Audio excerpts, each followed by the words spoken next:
باتوں کو برداشت کرنے کی عادت ڈالیں۔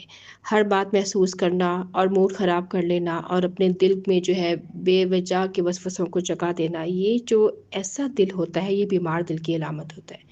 لہٰذا معاف کرنا سیکھیے تاکہ آپ کے تعلقات خراب نہ ہوں۔ دینا سیکھیے تاکہ لوگ آپ سے محبت کریں۔ مسکرانا سیکھیے تاکہ لوگ آپ کے قریب آنا پسند کریں۔ ہم یہ ساری باتیں دوسروں سے ڈیمانڈ کرتے ہیں کہ دوسرے جو ہیں وہ ہمارے ساتھ ہمیں معاف بھی کر دیں، ہماری باتوں کو محسوس بھی نہ کریں اور ہم سے تعلقات کو خراب بھی نہ کریں۔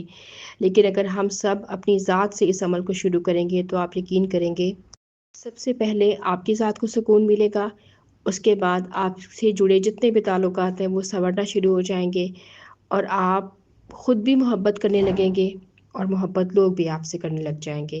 تو چھوٹی سی بات مجھ سے غور ضرور کیجیے گا۔ السلام علیکم۔